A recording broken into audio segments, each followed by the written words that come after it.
masyarakat bahwa akhir-akhir ini sudah sebulan ya. Makanya hari ini kami pimpinan DPRK bersama Ketua Komisi 2 Pak Ayub Bukhari, kemudian Pak Ilmiza dan juga tadi ada Pak Ramza ya, teman-teman di DPRK Banda Aceh, kita menerima keluhan masyarakat terkait kelangkaan minyak goreng yang terjadi ya. Dan karenanya hari ini kita bersama pemerintah kota dan ini kepala dinas operasi UKM Pak Nurdin ya turun bersama ya untuk melihat beberapa tempat yang menjadi tempat transaksi minyak goreng. Tadi kita sudah berkunjung ke salah satu swalayan terbesar di Banda Aceh, Suzuya ya. Kita mendapatkan fakta bahwa memang ada kelangkaan minyak goreng ya. Dari juga keluhan disampaikan masyarakat di sana bahwa nggak ada stok minyak goreng yang biasa standar digunakan masyarakat ya. Yang ada mungkin yang kualitas premium yang harganya tentu lebih mahal. Nah, informasinya bahwa karena ada pasokan dari distributor yang tidak konsisten ya, karena tidak sebagaimana biasanya.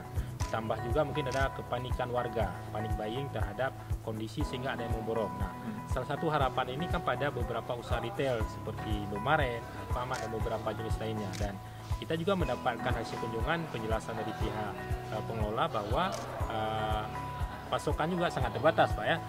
Begitu masuk langsung didistribusi. Karena itu ada beberapa hal yang kami sampaikan pada pemerintah. Tentu nanti kami bersama pemerintah kota, bersama Pak Nurdin, Pak Wali, kita di DPRK Banda Aceh khususnya Komisi 2 akan duduk kembali ya untuk mencari solusi terbaik. Di antaranya kira-kira apa langkah yang bisa dilakukan pemerintah. Dan karena ini merupakan kebijakan pemerintah, salah satunya melalui Permendak, Peraturan Menteri Perdagangan Nomor 3 Tahun 2022 yang kemudian memicu ya timbulnya kondisi seperti ini ya, di mana pemerintah pusat sudah menetapkan harga eceran tertinggi ya, harganya sekitar 14.000 dan sebagainya, tapi kemudian faktanya di lapangan nggak ada barang ya, sehingga menyebabkan kemudian barang ya mekanisme pasar berlaku, barang nggak ada, barang sedikit ya pasti harga mahal ya. Kalau di beberapa usaha retail tentu bisa dijaga standar harganya, tapi di tempat masyarakat jangankan mahal, barang aja nggak ada. Karena itu tentu kita ini sangat kita sayangkan ya, apalagi kita sebagai penghasil CPO terbesar ya, ini kan ibarat anak ayam mati belumbung padi seperti itu. Jadi sejak awal Februari kita sudah melakukan monitoring di mana harga yang ditetapkan oleh pemerintah sebesar senilai 14.000 per liter itu di pasar modern itu sudah terpenuhi. Pasar modern itu siapa? Ya, Suzuya, kemudian Indomaret, Alfamart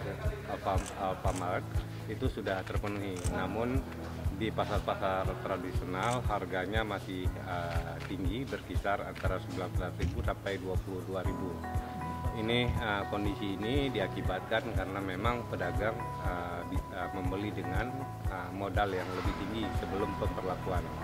Nah, berdasarkan hasil kunjungan hari ini, tentu kita secara berjenjang menyampaikan informasi dan laporan ini ke pemerintah atasan, baik pemerintah Aceh maupun pemerintah pusat. Kita berharap dalam waktu dekat ada solusi konkret tentang persediaan dan harga yang berlaku di masyarakat agar semua bisa berlaku sesuai ketetapan pemerintah.